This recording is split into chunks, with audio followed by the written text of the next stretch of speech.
Hello, I'm Elise Guthman, and I'm a marriage and family therapist of one of Evolve's residential treatment centers in Ojai, California.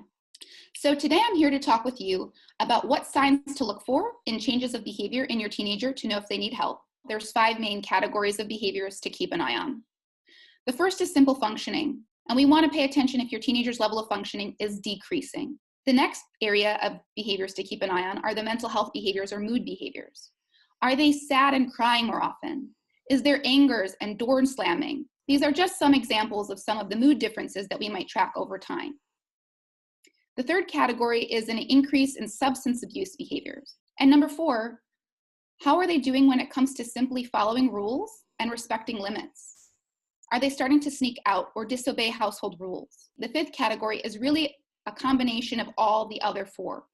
And these are what we typically consider life-threatening or risky behaviors. And these can include things like cutting, restricting meals. It can include things that we call suicidal ideation, which is when your child thinks that they don't want to go on living or that they think it might be easier not to live. If your teenager happens to fall in the category where they're engaging in those life-threatening behaviors and it is imminent and life-threatening, I encourage you to call 911 or get them to an emergency room as soon as possible. If that doesn't happen to be the case with you, a great place to start is to consult either with your current therapist and or anyone else who you have access to who can guide you through this process.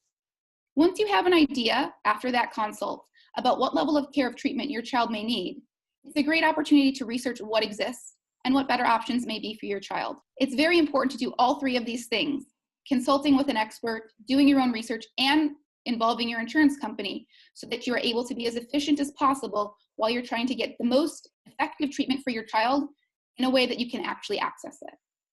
The most important thing for you to know as a parent is that if there's a problem, the odds are it won't get better on its own. But as the parent, this is your opportunity to step in and help your teenager problem solve the situation and get them the support and resources so that they can turn things around and go on to living that fulfilling, successful life ahead of them.